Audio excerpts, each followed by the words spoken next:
Alam mo, sa buhay ngayon, sa mundo ngayon, napakahirap na. Alam mo ba na napakarami nating mga pinagdadaan ng pagsubok? Napakaraming mga challenges. Alam mo, kung hindi tayo magtitiwala sa Panginoon sa oras na to, wala. Bakit maraming nadidepress? Bakit maraming nai-stress? Nagpapakamatay, suicide. Bakit? Kasi akala nila, kaya nila. Akala nila, lahat nabibili ng pera. Marami pong bagay na hindi nabibili ng pera. Marami ding bagay na o kasiyahan o kagalakan na hindi nabibili ng pera. Ako, as a blind person, nakikita nyo lang ako masiyahin. Pero may times din na malungkot ako or napapaisip lang. Minsan kasi nadadirect yung isip natin sa ibang bagay pero dapat hindi ganun. Dapat sa Panginoon lang nakapokus ang ating kaisipan, ang ating puso. At lagi kong nire-remind ang sarili ko. Lagi ko rin kinakausap ang Lord, ang Panginoon. Sabi ko, Lord, nawa, ang buhay ko ay lagi lamang magbigay ng glorify or glorification sa inyo. Kaya, hindi ko to kakayanin kung wala ang Panginoon sa buhay ko. Bakit tayo nakakaranas sa mga problema? Iba't ibang klase po kasi yan. Merong yung mga ungodly, bakit sila nakakaranas ng problema? Sarili lang din naman nilang gawa yun.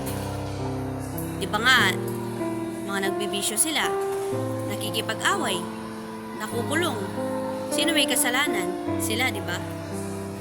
Sa mga Kristiyano naman, anak ng Diyos, bakit nakakaranas tayo ng mga problema at pagsubok? Isa dun, baka pinapaalalahanan tayo ng Panginoon. Meron naman, pinapalo na tayo kasi nakakalimot na tayo diba?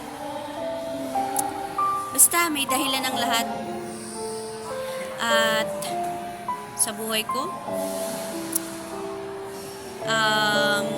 marami akong mga kaibigan pero meron akong best friend. Yun ang Panginoon lang. Kasi kahit anong focus ko sa ibang bagay, dadating pa rin ang point na parang parang nakakapagod din, alam niyo yun. Meron kaming GC, meron akong YouTube account, meron akong TikTok account, meron akong Facebook account, pero di ba pa rin talaga pag sa Panginoon Yung rest mo, nasa Kanya, alam mo yun? Yung pahinga mo ay para sa Kanya mo lang talaga matatagpuan. Pati yung peace, sa Panginoon lahat. Kasi sabi niya dun, di ba? Peace I live with you, peace I give unto you. Not of the world give it, give I unto you. Let not your heart be troubled. Wag magulumihanan ng ating puso. Diba? So, ganun ang ginagawa ko. Nagpe-pray. Siyempre, nagbabasa ng Bible. Pero, yun lang. Sa Panginoon talaga. Sa Kanya lang dapat tayo magtiwala. Kahit ano pang sitwasyon, anong estado natin sa buhay.